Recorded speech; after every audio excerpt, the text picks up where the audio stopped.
Assalamualaikum warahmatullahi wabarakatuh. Selamat pagi anak-anak. Berjumpa lagi dengan saya Bapak Ahmad Walbab. Pada pagi hari ini kita akan mempelajari mengenai materi Toharoh. Ya, mari kita cari tahu apa pengertian Toharoh itu. Sebelum kita mencari tahunya, hari ini yang akan kita pelajari secara lengkap dan mendetail yaitu mengenai pengertian Toharoh, najis dan hadas. Apa itu najis dan hadas? Macam-macam najis dan hadas. Alat-alat untuk bersuci, macam-macam air. Tata cara toharoh atau bersuci, tata caranya seperti apa, serta keutamaan dalam bersuci atau keutamaan toharoh. Dijelaskan pula di dalam suatu ayat Al-Quran atau dalil dalam surat Al-Baqarah ayat 222 yang berbunyi A'udzubillahi minasyaitonirrajim. Bismillahirrahmanirrahim. Innallaha yuhibbut tawwabin wa yuhibbul mutatahhirin.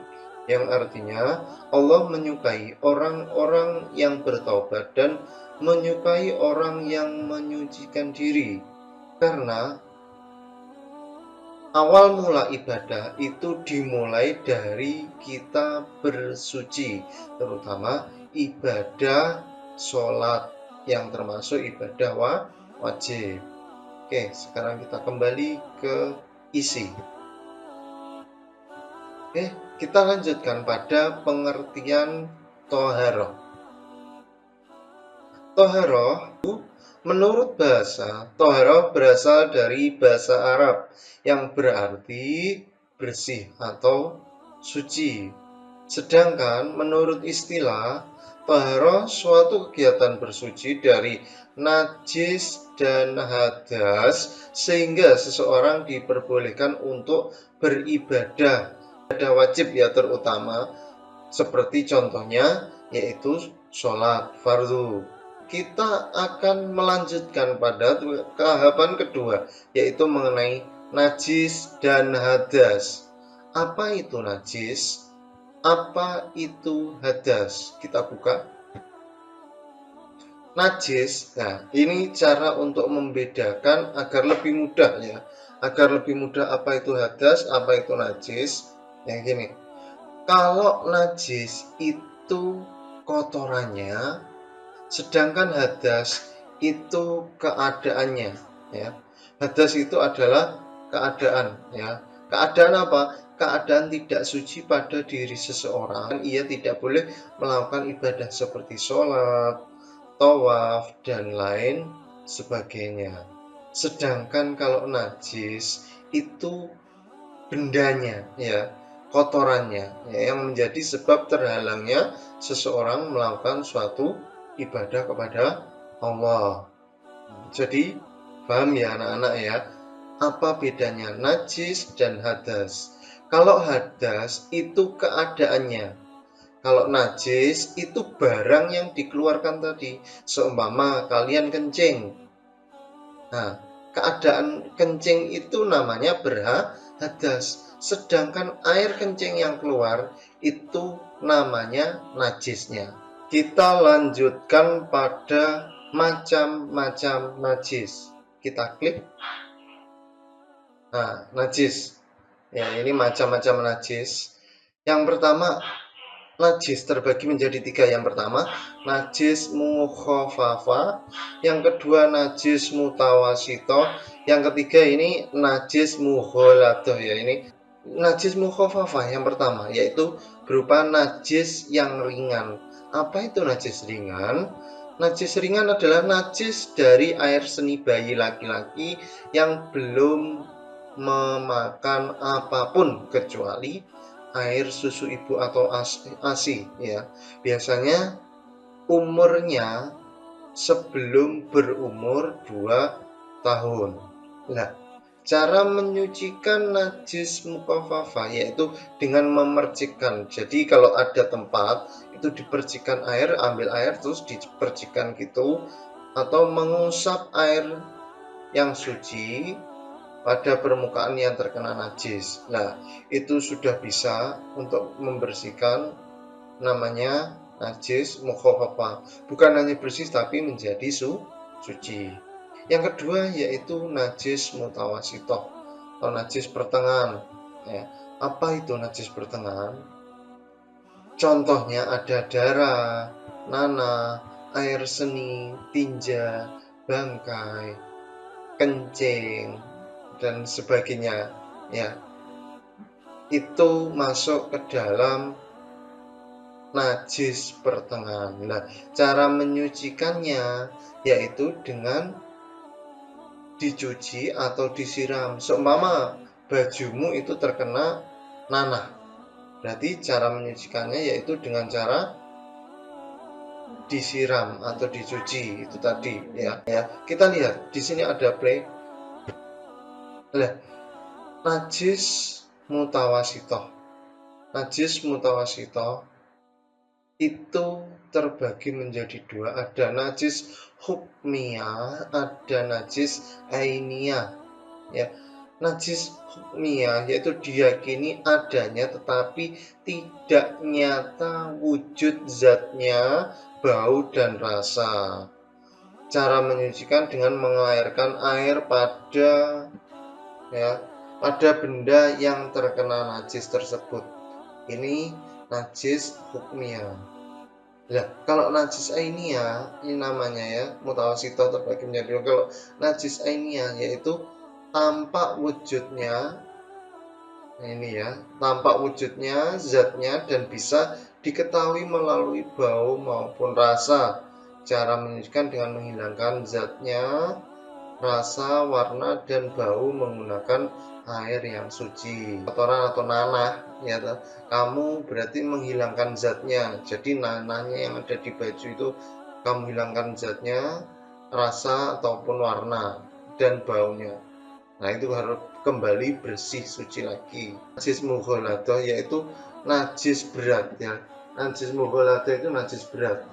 Apa yang tergolong dalam najis berat? Yaitu ketika kalian terkena atau menyentuh atau terkena liur dari anjing dan babi.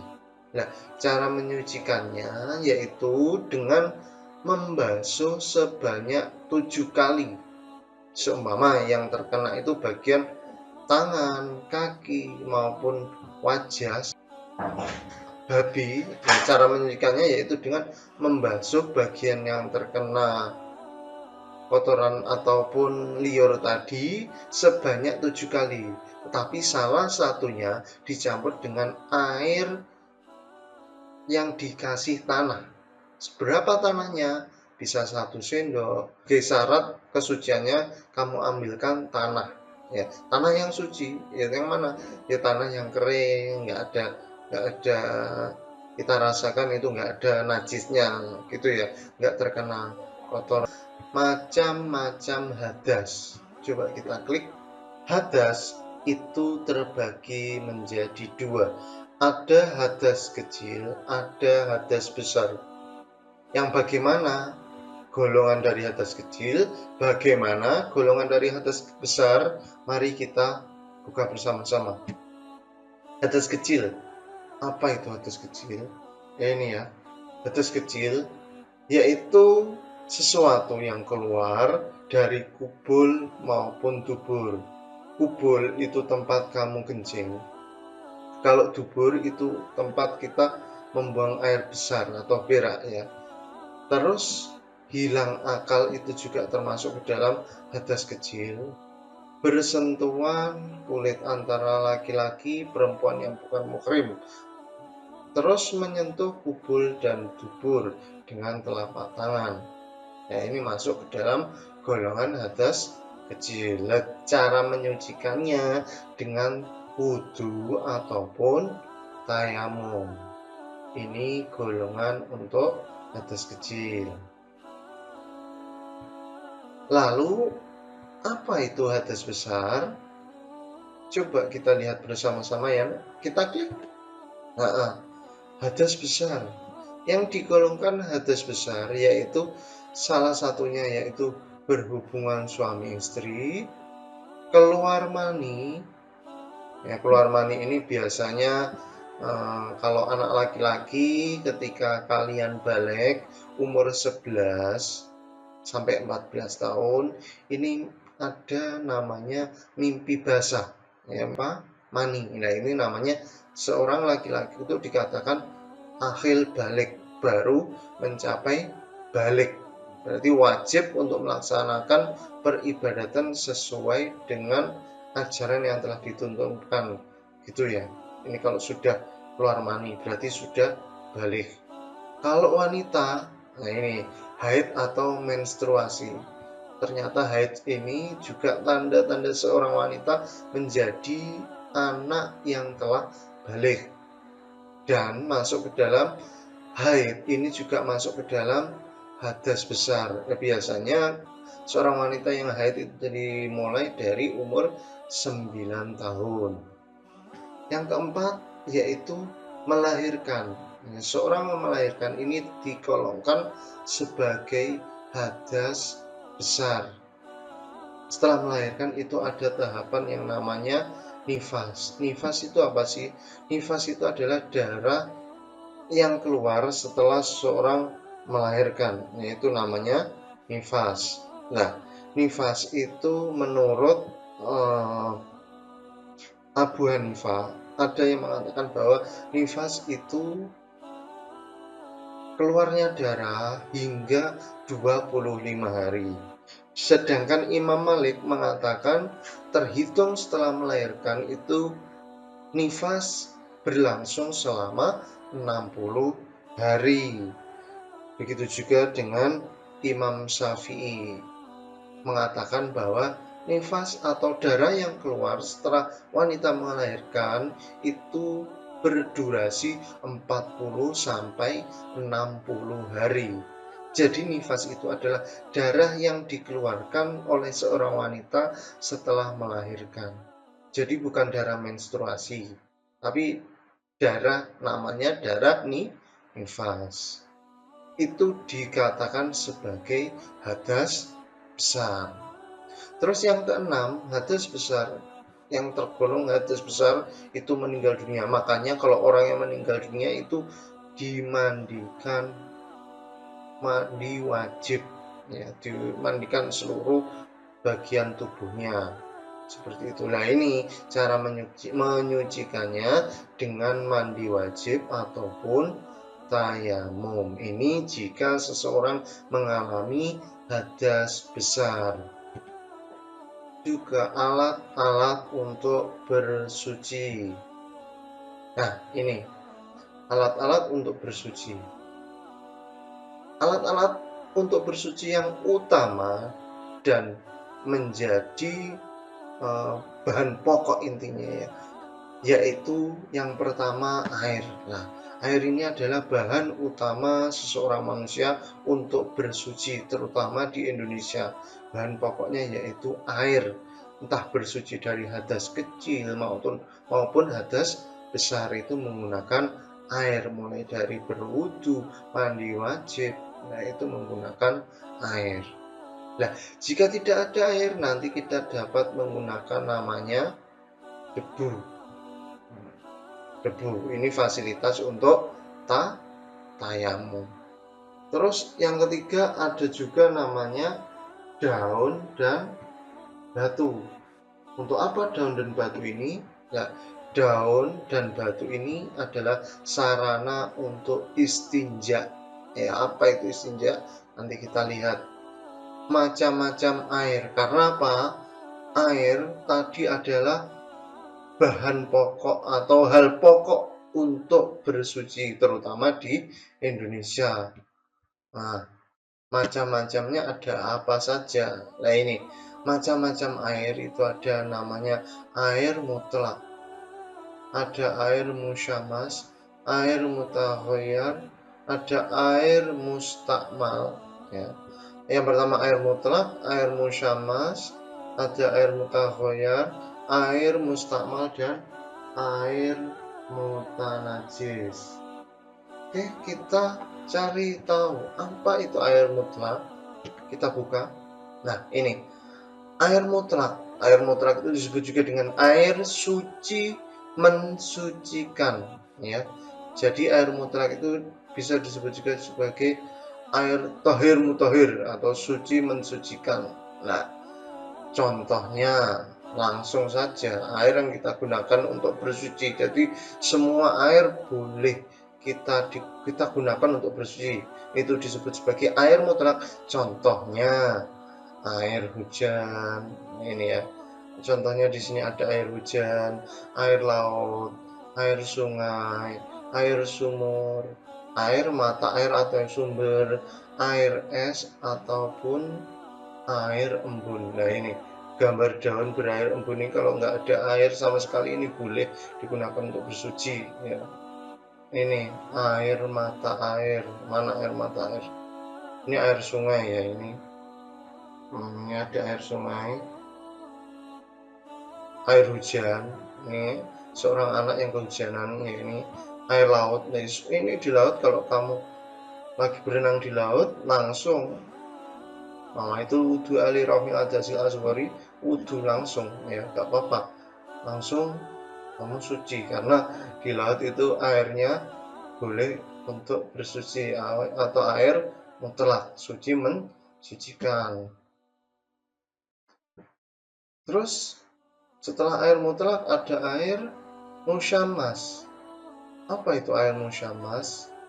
Air musyammas yaitu air yang makruh digunakan untuk bersuci. Makruh itu apa toh? Makruh itu artinya tidak boleh, ya. Belum tetapi tidak haram. Hanya hukumnya tidak boleh. Ya, sebab-sebabnya kenapa kok dikatakan makruh? Karena dulu pada bangsa kaum Arab dulu ketika menggunakan air musyammas ini keadaan panas, ya, air yang dipanaskan di bawah terik sinar matahari dengan menggunakan wadah yang terbuat dari logam, seng maupun emas serta perak. Nah, ini zaman dahulu kaum Arab ini ketika menggunakan air tersebut langsung menderita penyakit gatal-gatal maupun kusta. Makanya dimakruhkan. Makanya ini hukumnya dimakruhkan untuk digunakan bersuci. Kalau sekarang mungkin lebih bersih, tapi walaupun panas, insya Allah masih bisa. Tapi ini hukumnya makruh. Lanjut ada air mutaghayyir. Air mutaghayyir yaitu air yang mengalami perubahan. Salah satu sifatnya karena tercampur dengan barang suci lainnya yang menghilangkan kemutlakan air tersebut. Nah, ini gimana? Pengertiannya sebenarnya gimana? Gini ya, berarti ada dua jenis air yang sebenarnya sama-sama sucinya. Air teh contohnya ya. Contohnya air teh. Air teh itu tehnya suci, air putihnya suci, ya.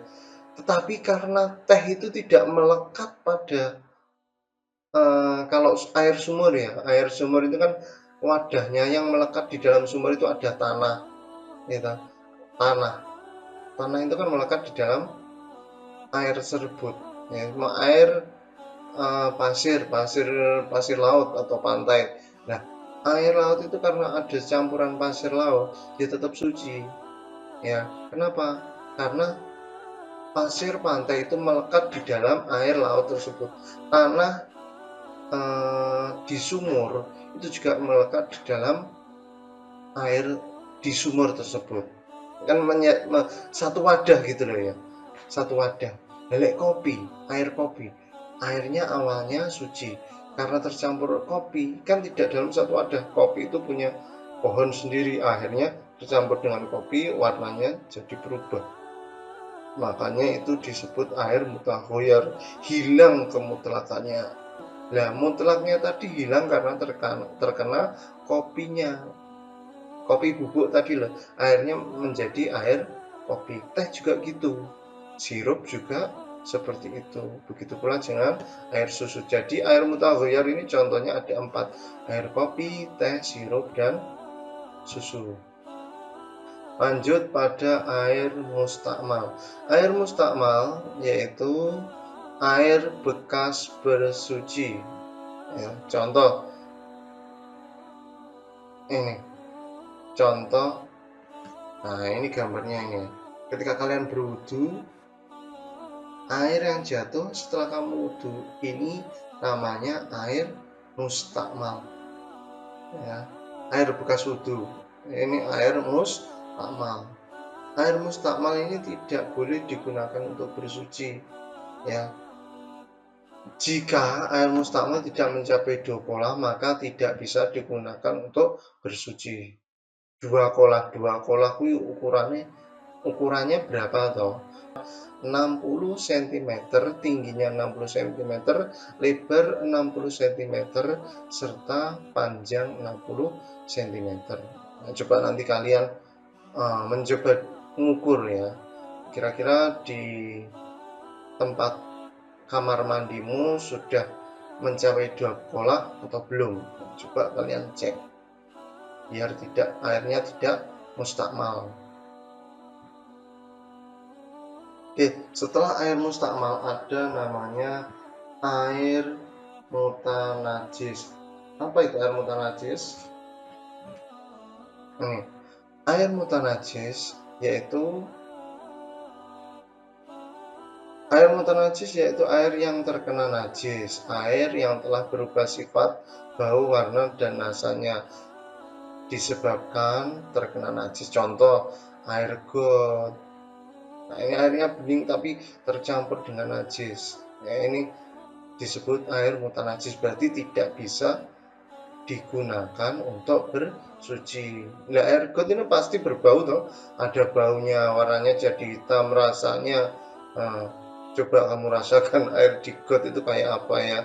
Nah, nanti biar tahu dari segi sifatnya. Oke, jadi kita telah mempelajari macam-macam air. Ya, ada air mutlak, air musyamas, mutaghayyir, air mustakmal, dan air mutanajis.